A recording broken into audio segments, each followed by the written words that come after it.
la première carte. Qui démarre? Julien. Ah, c'est les petites cartes. Alors n'hésitez pas à interagir. Hein. Si vous avez des questions, vous pourrez y répondre. C'est pour toi là. Je suis sûr que tu les as regardées, tu m'as mis une peau de banane en J'avais mis les premières cartes parce que je voulais qu'ils répondent à certaines questions en premier, mais c'est pas grave. Allez, on improvise. Eh ben, c'est pas mal pour commencer. Oula. Pitch ta start-up à un enfant de 5 ans. Allez. Ouais.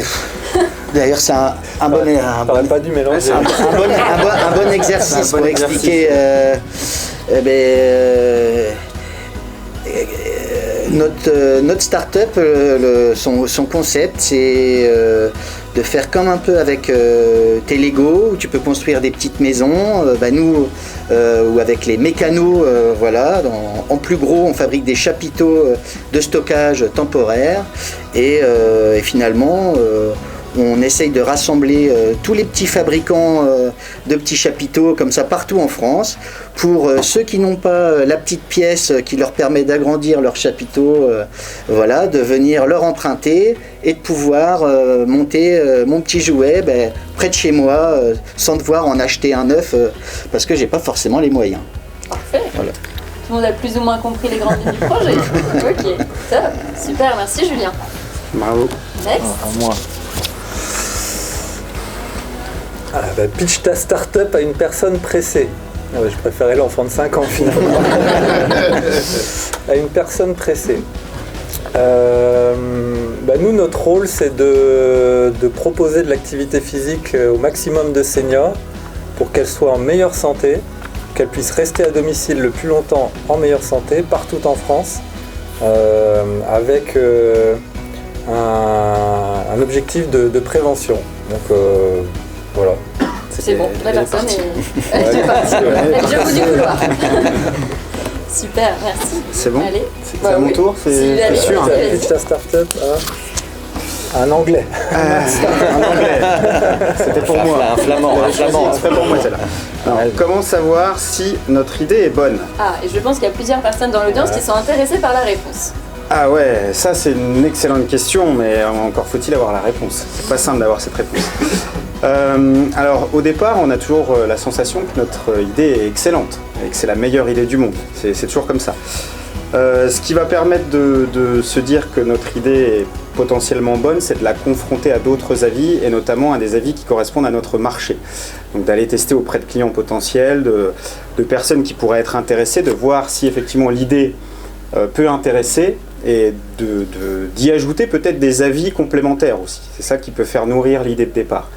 Et au travers de tout ça, une fois qu'on a mûri le projet, mûri l'idée, voilà, le fait d'avoir les premiers euros de chiffre d'affaires, c'est là où on va se dire, effectivement, on était sûrement dans le vrai, mais c'est pas encore gagné.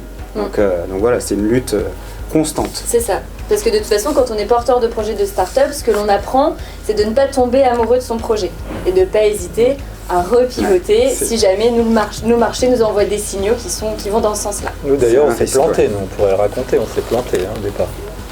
Disons que été indien tel qu'il est aujourd'hui commercialisé n'est pas le été indien, l'idée initiale. Non. Ouais, si vous avez un petit retour d'expérience sur ça. Tout de suite? Ouais, volontiers. Alors effectivement. Qu'est-ce qui a fait que du coup vous avez changé? Au départ, notre idée c'était de concevoir des vidéos d'activité physique pour seniors, donc d'être un pure player. Les seniors pouvaient acheter des vidéos sur un site internet pour constituer des programmes d'activité physique qui leur étaient destinés. Donc nous on était convaincus qu'on allait tout éclater avec cette idée et puis finalement on s'est vite rendu compte que c'est le compte en banque qu'on a éclaté. Voilà, on a éclaté surtout le compte en banque effectivement. Et puis au travers des échanges que l'on avait avec différents prospects, parce que quand on s'est dit ça ne fonctionne pas vers le particulier, on va peut-être s'intéresser à une autre cible, tout le monde nous disait c'est intéressant mais il manque des choses. Donc on s'est remis autour de la table, on s'est dit comment on pourrait nourrir cette idée-là, comment on pourrait l'améliorer. Et puis c'est là où on a effectivement eu une vraie réflexion d'ensemble et où on a apporté des vraies solutions et on a eu finalement au final un concept qui a mieux fonctionné. Qui est un peu hybride du coup, un concept. Où les vidéos faisaient partie effectivement de notre offre, ça faisait partie des services qu'on pouvait proposer, mais ça n'était plus l'intégralité effectivement du service.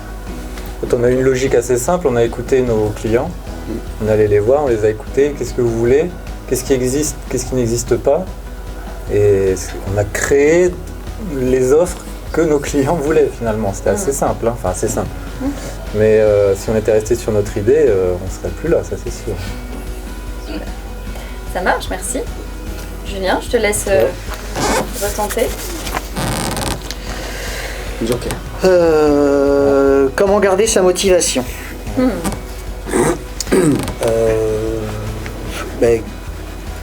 Garder sa motivation, c'est certainement aussi atteindre régulièrement des objectifs et donc peut-être ne pas se fixer des objectifs trop difficilement atteignables et donc plutôt fonctionner par une succession de petits défis, gravir marche après marche et puis et ainsi avoir plus facilement enchaîner les succès, les petites victoires plutôt que de se risquer à une ascension un peu trop raide au départ et puis d'avoir tendance ou en tout cas le risque de baisser les bras et puis voilà, bien s'accompagner de personnes qui sont aussi qui vont nous redonner être bien entouré comme voilà, ça ça c'est évident au niveau personnel et aussi on parle de Quentin parlait de la communauté, mais globalement, moi ça, s'il y a une chose que je retiens, c'est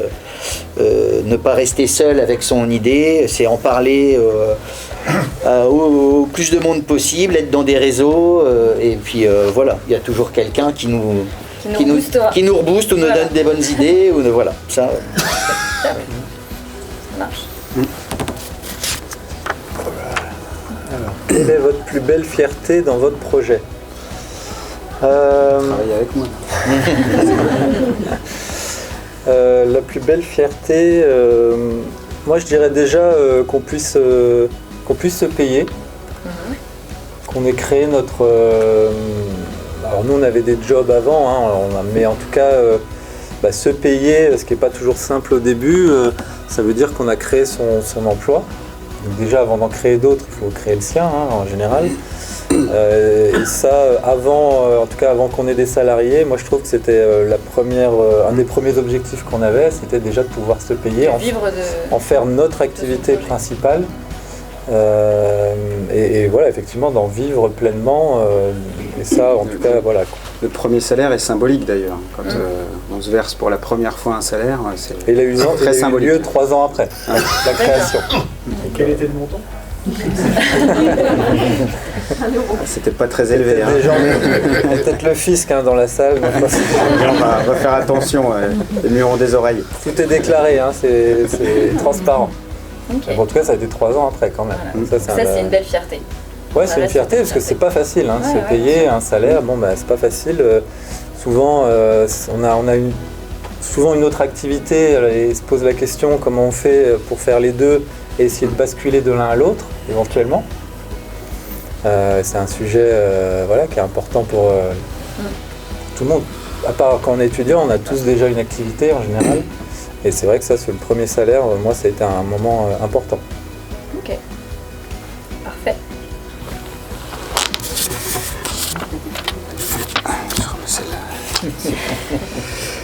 Alors, quels sont vos objectifs pour 2023 ? Alors, les objectifs pour 2023, alors Quentin va apprécier, ça va être enfin de déménager de l'incubateur. On squatte encore depuis un moment déjà quand même. Donc ça va être effectivement d'avoir nos propres locaux. Donc ça c'est un enjeu puisque c'est un investissement. C'est au départ une recherche, c'est le fait de trouver le local qui nous correspond, le fait de l'adapter aussi à l'équipe, etc. Donc ça prend du temps, ça prend aussi quand même beaucoup d'argent aussi, donc c'est pas anodin. Effectivement, donc c'est un objectif en 2023. Les autres objectifs sont que l'activité soit pérennisée, qu'on arrive encore à avoir un gap supplémentaire sur le chiffre d'affaires, ce qui va permettre de recruter encore. Donc ça fait partie des objectifs de 2023. Donc une fois qu'on aura réussi à remplir pleinement ces objectifs, on sera satisfait. Ce sera déjà pas mal. Ok, super. Quentin a eu notre peau, enfin. Ouais. La Russie.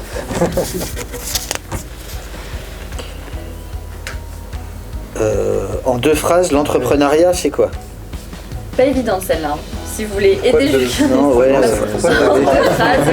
phrases. Ben, c'est pour faire court, efficace. Une phrase alors. Ouais, non, c'est pas simple, oui. C'est pour moi l'entrepreneuriat, de toute façon, c'est être dans l'action et moi en tout cas aller au-delà de l'idée, de franchir l'idée, être dans l'action, d'essayer de la faire germer et de la transformer en entreprise et en salaire et en vraie activité pérenne. Après, oui, il y a énormément de choses à dire sur ça en 2 phrases. Ouais, mais au moins, J'ai déjà débordé. De l'idéation à l'exécution. Oui. C'est ce qu'on incite aussi à faire. C'est moi. Je voyais pas de téléphone. D'autres sur les Moi je suis assez d'accord avec ça, c'est le côté bâtisseur, moi je trouve derrière ça, enfin, en tout cas moi c'est ça qui me plaît. Les idées, on en a tous, c'est assez facile d'avoir des idées, c'est un peu à la portée de tout le monde. Après une idée qui peut devenir une activité économique, dans le bon sens du terme, qui peut générer de l'emploi, qui peut satisfaire des clients, quels qu'ils soient, et qui nous ensuite nous donne nous c'est notre vie aujourd'hui, c'est notre vie professionnelle en tout cas, c'est ça quoi l'entrepreneuriat, et ça c'est évidemment beaucoup plus difficile et c'est ça qui est intéressant, c'est ce côté construction moi je trouve. Construction, relever des défis. Ok. Je dois ajouter quelque chose. Si tu veux, si ça amène... En 3 mots, il y a en 3 mots aussi, t'as changé, avant c'était en 3 mots. Non, ça arrive. Ah, ça arrive, d'accord. Pour moi, il y a aussi l'aspect important autour de la création. C'est d'avoir des idées, de ne pas s'imposer de limites. On parlait d'innovation tout à l'heure et ça c'est important dans l'entrepreneuriat de se dire on ne s'impose pas de limites. Tous les jours on arrive avec une nouvelle idée. Parfois elle n'est pas bonne mais c'est pas grave. Au travers de cette mauvaise idée, comment on peut réfléchir à autre chose, etc. Et c'est ça qui est intéressant. Est-ce qu'on retrouve parfois pas du tout dans d'autres métiers où on est toujours limité, où on ne peut pas aller au-delà de ce qu'on peut faire tous les jours. Du cadre. Et c'est ça qui est hyper aussi passionnant dans l'entrepreneuriat. Ok, très bien. Merci à vous. Benjamin. C'est à toi. Ah, c'est vous. Ouais. Combien d'apports financiers faut-il pour se lancer ? Moi je trouve que c'est pas vraiment une limite. Alors ça dépend des projets évidemment. Oui, ça dépend quand même des projets, mais c'est vrai que moi je trouve que beaucoup de personnes qui veulent se lancer font la course aux subventions, aux prêts, pour avoir le maximum d'argent dès le départ. Moi je trouve que c'est vraiment prendre le problème par le mauvais côté. Il faut des sous à un moment, c'est évident, des sous des clients, des sous d'investisseurs, de banques, voire de l'entourage, mais il y a plein de choses à faire avant, il y a plein de choses à tester avant, en tout cas sur des projets de service ou de digital qui sont plus simples. Après, s'il faut créer des prototypes dans l'industrie, c'est évidemment plus compliqué, mais voilà, bon, nous on a commencé avec... On a mis 5 000 € à peu près, nous, de manière personnelle. On a fait près de 25 000 € au CIC, qui sont dans la salle d'ailleurs, qu'on remercie encore. Petite tipette. Et on a commencé avec 30 000 €. Ok. Alors que vous... Vous l'avez compris, en 6 mois on les a cramés parce qu'on était mal. C'est la création du site internet et des premières vidéos en 6 mois. Comme beaucoup, on a tout mis dans le site internet, ce qui est parfois une connerie aussi, donc on a cramé tout ça. Et puis après, on est reparti un peu à zéro, mais sans apport nouveau, et c'est les premiers clients qui ont fait que voilà. Ce qui fait qu'on a généré du chiffre d'affaires et puis. Par contre, ça a mis du temps. Si vous avez de l'argent, ça va plus vite quand même. C'est sûr que si vous arrivez avec 1 million, c'est tout de suite un peu plus rapide et facile, mais c'est pas indispensable. D'ailleurs, c'est souvent dans la difficulté qu'on trouve les meilleures solutions. C'est là où on arrive effectivement à trouver ce qui fonctionne. C'est à moi. Ok. Ouais. 3 tips pour bien démarrer sa start-up. tips, conseils. Alors, 3 tips pour bien démarrer sa start-up. Je pense qu'il est important d'être, alors le premier, d'être bien entouré et conseillé. Donc, comme le propose Rimbotech. Donc c'est vrai que ce type de... C'est bien amené, bravo. Je l'avais dit Quentin, je le placerai. Franchement, bien placé. Non mais c'est vrai que c'est indispensable et d'ailleurs quand tout à l'heure je disais que nous au bout d'un an on avait effectivement modifié notre modèle etc. C'est aussi parce que le fait d'avoir intégré Rimbotech nous a permis de pousser cette réflexion, d'être challengé, d'en discuter avec d'autres entrepreneurs, etc. Et ça, c'est vraiment important. Nous, on s'est créé avant d'entrer à Rimbotech, donc ouais. C'est un peu différent, mais on avait déjà... Et tu le soulignais aussi tout à l'heure, Julien. Le deuxième tips, c'est de se dire que finalement, ce ne sera pas simple et dès le départ, l'avoir à l'esprit. Que effectivement, ça va être, il va y avoir des difficultés, il va y avoir beaucoup de portes fermées, il va y avoir parfois des désillusions. Ouais, c'est mon avis, donc voilà. C'est effectivement. Tout le monde part dans la salle. Là. Et le troisième, je finis sur une chose positive. Voilà. Le troisième, c'est d'être déterminé. Et c'est ce qui fait la différence. Si on est déterminé, si on a envie d'aller au bout des choses, si on a envie que ça fonctionne et qu'on se lève tous les matins pour ça, il y a déjà du chemin qui est fait. Alors certes, c'est pas l'essentiel, parce que ce serait trop facile, mais c'est une chose indispensable d'être déterminé. Okay.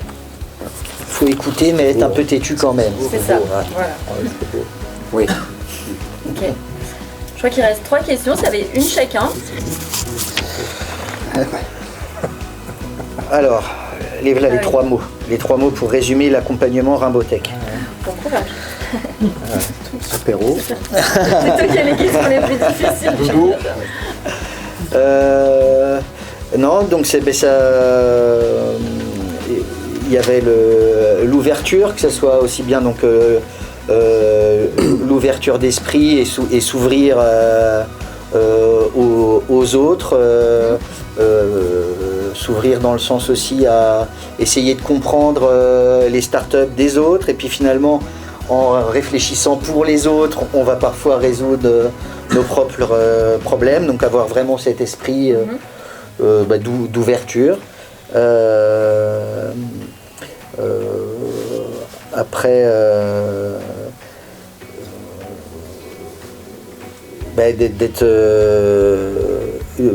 d'essayer d'être innovant, moi, dans le sens prendre de la hauteur, sortir un peu du cadre, essayer de... Oui, moi, d'être dans une... en tout cas, d'être dans une veille tout le temps active et essayer quand même de se différencier. Voilà. Okay. Pas le mettre en silence. C'est peut-être un gros client, bon. Et 3, convivialité, quand même. Oui, allez. Bonne ambiance. Ouais, c'est vrai. Non, mais si. Merci Margot. Apéro, apparemment. Oui, voilà, apéro et convivialité. Voilà. Ouais, voilà. Bon. Bonne humeur, bonne ambiance. Ok, cool. Hop. Quel conseil donnerais-tu à un futur incubé? Un futur incubé... je lui donnerais le conseil de prendre un bureau déjà, pour être là, sur place. C'est comme ça qu'on voit du monde, c'est comme ça qu'on est au courant de tout ce que l'incubateur peut proposer. C'est qu'on a un bureau disponible, ça n'a rien à voir. Nous on va en libérer là, donc il y aura de la place. Pas tout de suite. Pas tout de suite, ouais. Mais il y a ça, moi je trouve qu'il faut être sur place. Alors c'est vrai qu'il y en a qui ont d'autres activités, d'autres bureaux, mais le fait d'être sur place, je trouve que c'est un gros plus. Il faut avoir l'humilité d'accepter d'autres sons de cloche, c'est pas toujours facile. Parfois, les avis peuvent être dérangeants, nous bousculer. Donc ça, il faut être prêt à ça. Il faut l'intégrer. Alors je pense qu'en starter class, ça fait partie... On travaille un peu sur la posture du dirigeant. Ouais, nous, on ne l'a pas fait, c'est vrai que la starter class, donc je ne me rends pas compte, mais c'est sûrement ça quand vous parliez de déconstruction. Alors on a un peu notre truc en tête et on reprend tout à zéro et finalement vous challengez. Donc ça c'est un point important. Et puis le deuxième point, ou le deuxième ou le troisième, je ne sais plus, c'est d'essayer de participer le plus possible à tout ce qui se fait ici parce que il y a aussi parfois le risque de se concentrer sur son activité qui prend beaucoup de temps. Au départ, on est seul à tout faire. Et comme il y a beaucoup d'événements possibles, on est obligé de faire des choix, mais l'idée c'est quand même au départ de s'ouvrir, hein, comme disait Julien aussi. Donc ça veut dire être actif, participer. Donc voilà. Ok, pas rester trop la tête dans le guidon quoi. Ouais, c'est le risque hein, au départ, même après en même temps, mais on doit tout faire et c'est vrai que le temps passe vite et il faut participer pour rencontrer, pour avoir d'autres idées, pas rester non plus bloqué dans ses réflexions, tourner en rond. Voilà. Parfait. Julien, la dernière question, comme ça laissera la possibilité à l'audience. Tu vois, t'as encore gagné au... C'est une bonne question. Ouais. Il n'y a que des bonnes questions. Comment trouver le bon associé? Voilà. En plus, c'est un bon exemple parce qu'il a le meilleur associé du monde. Il est bien tombé. Alors, comment trouver le bon associé? Nous, on ne sait pas trouver, mais... Alors, il y a deux choses. Alors, nous c'est vrai que par notre histoire, le fait est qu'on a construit et été indiens tous les deux. Donc on est deux amis d'enfance et souvent dans les associations il y a toujours cette idée, j'ai un ami, on a une idée, on a envie d'aller au bout de cette idée ensemble, etc. Donc ça peut être effectivement un point d'entrée mais qui peut être dangereux aussi parce que le fait est que c'est pas si simple de créer une entreprise et c'est beaucoup d'investissement, beaucoup parfois d'avis contraires, hein, même avec son associé pourtant qui est son ami, voilà, donc il peut y avoir des points de dissonance, des disputes, etc.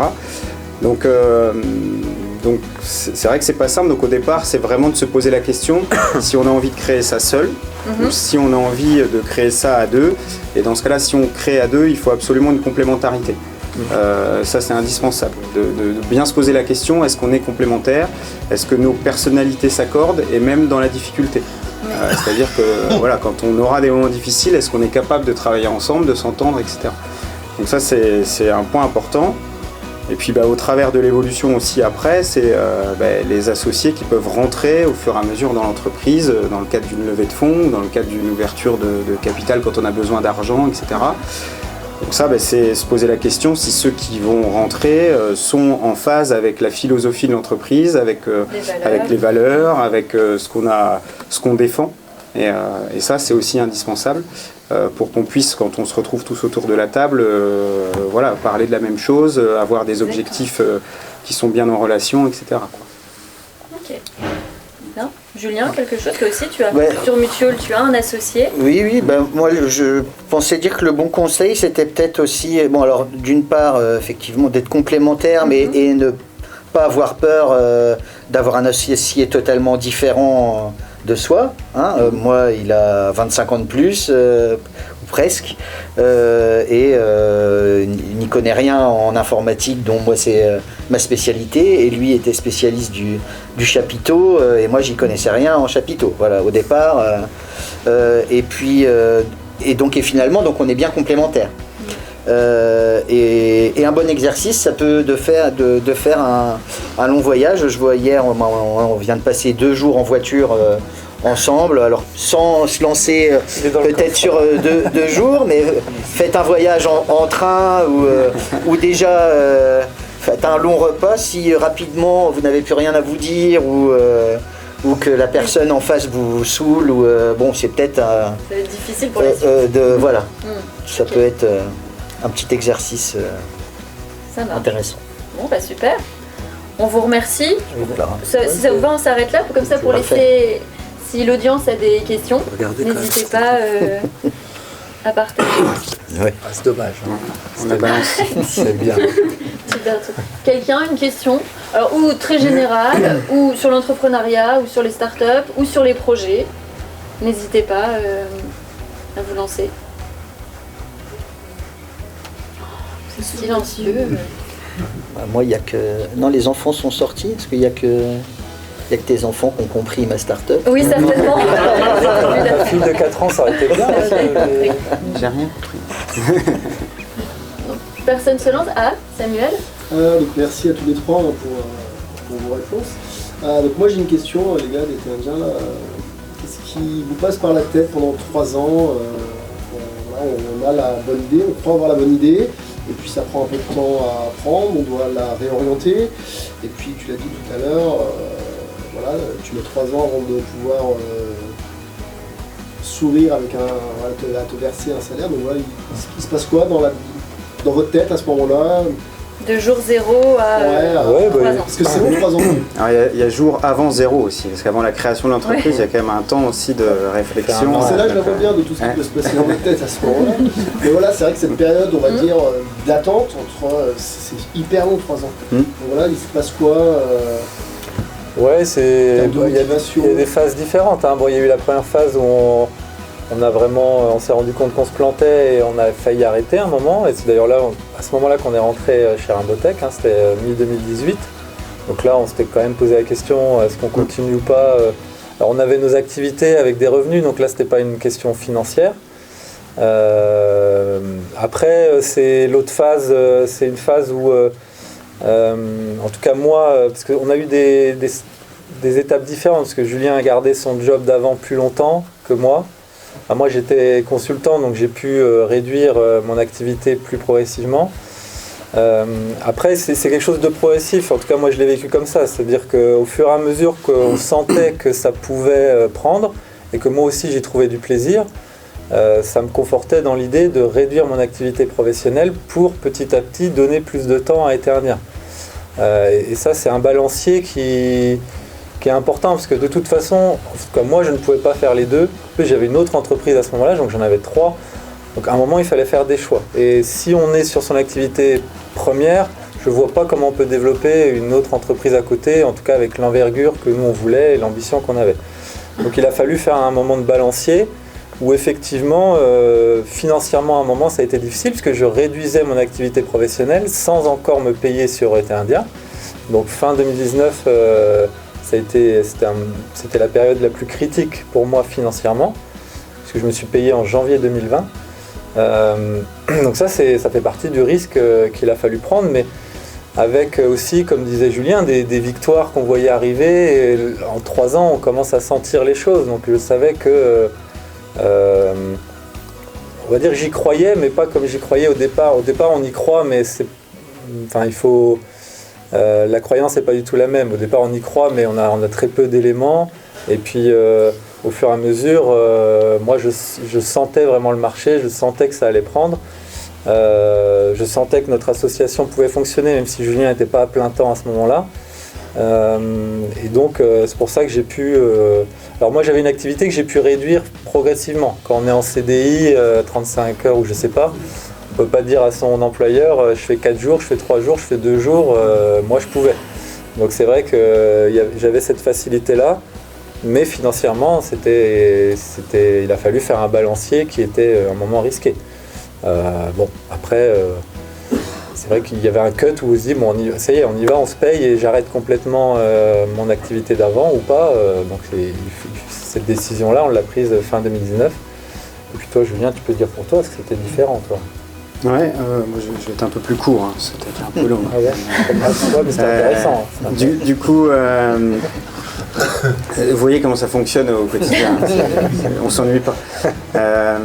Du coup, c'est vrai que 3 ans, ça paraît long, mais franchement, ça passe à une vitesse folle, quoi. Quand tu es en train de créer, en train d'imaginer ce que va être...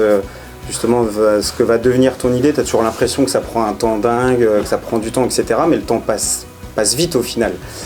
Donc pendant ces 3 années, c'est effectivement ces petites victoires qui te font avancer, où tu te dis ça peut fonctionner, le mois d'après, il y en a, c'est encore mieux, le mois d'après, c'est encore mieux. Tu te retournes pas trop vers l'arrière en disant je vais chercher ce qui va être de mieux en mieux, de mieux en mieux. Ce qui est le plus difficile, moi je trouve finalement à convaincre, c'est l'entourage.